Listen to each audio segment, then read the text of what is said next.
Assalamualaikum warahmatullahi wabarakatuh.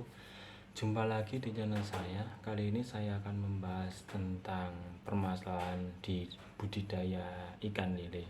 Kalau di budidaya ikan lele kan ada tahapan budidaya dan penjualan pasca panennya seperti apa.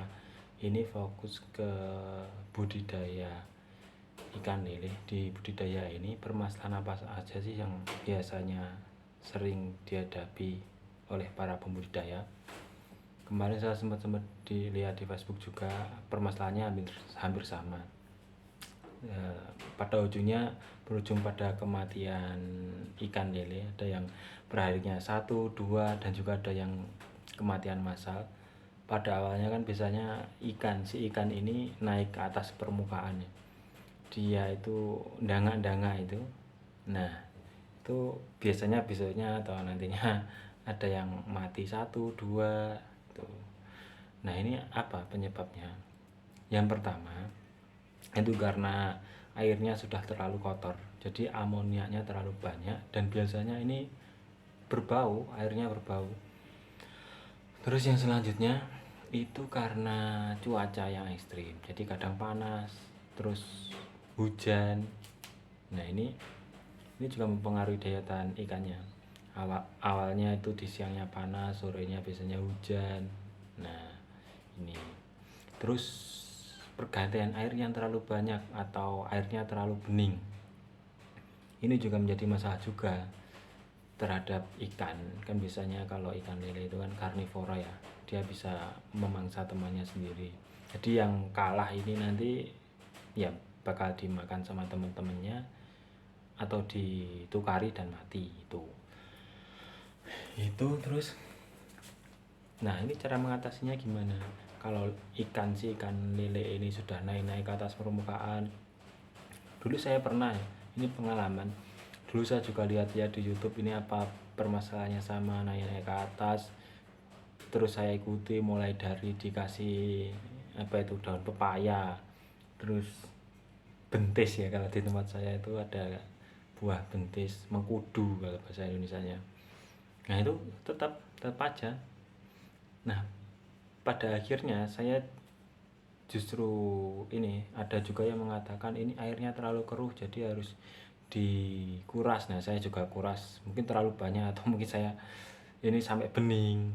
Nah, itu tetap aja ada kematian. Sehari ini bening tapi besoknya udah berbau lagi. Nah, itu permasalahannya gitu aja terus sampai banyak yang mati juga kan. Dari situ saya menarik kesimpulan. Yang pertama, cara mengatasinya yaitu setiap hari kita itu harus mengontrol airnya. Pengurangan air ya jangan sampai 30% lah. Jangan sampai ya kurang dari 30%. Kalau sudah mulai agak berbau itu 30% itu ya itu dikurangi airnya, terus dikasih gerejok lagi. Itu aja, cukup gitu aja. Gak perlu sampai beli probiotik terus apalah itu. Dulu saya juga sempat beli kayak gitu obat-obatan ikan, tapi malah menurut saya terlalu banyak operasional pengeluarannya. Hasilnya ya memang ada hasilnya, tapi kalau kita bisa menekan biaya operasional, kenapa enggak kan? Nah, itu kalau ikan lele sudah ada masalah seperti itu, biasanya sampai panen tetap akan seperti itu. Cuma kita bisanya hanya mengurangi intensitas kematian ikan lele agar kita nggak merugi. Makanya dari awal kita harus pintar-pintar mengontrol airnya seperti apa, jangan sampai berbau, jangan sampai terlalu jernih, dan pemberian pakan itu jangan terlalu banyak. Kan biasanya kalau terlalu banyak nanti si pakan ini kan nggak termakan oleh ikan, jadinya akan menjadi kotoran, akan membuat air ini keruh. Jangan sampai kurang, jadi pas. Nah, itu kalau kurang kan biasanya si ikan ini saling makan sama temennya ya, apalagi kalau udah ikannya agak-agak besar itu rawan sekali memakan temannya sendiri gitu ya teman-teman. Nah, itu mungkin permasalahan di budidaya ikan lele. Sebenarnya ikan lele itu simple untuk pembudidayanya, apalagi kalau sudah berpengalaman gitu.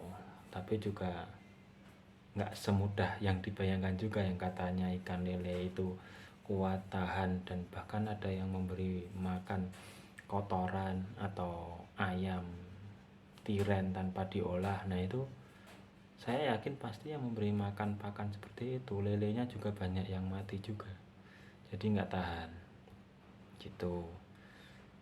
Nah untuk skala bisnis yang besar, untuk pemberian pakan yang seperti itu, saya rasa kurang perhitungan juga. Harusnya harus yang diberi yang bersih, itu malah lebih menguntungkan daripada kita membeli bibit banyak ternyata panennya lebih sedikit dari target kita. Nah itu menurut saya kita bukan hanya rugi di pembelian bibit yang banyak, tapi kita juga rugi di waktu. Oke teman-teman, kalau sampan-sampan ada masukan ya monggo silakan, bisa dibahas dengan video juga atau di kolom komentar. Terima kasih atas perhatiannya ini sampai akhir menonton video. Wassalamualaikum warahmatullahi wabarakatuh.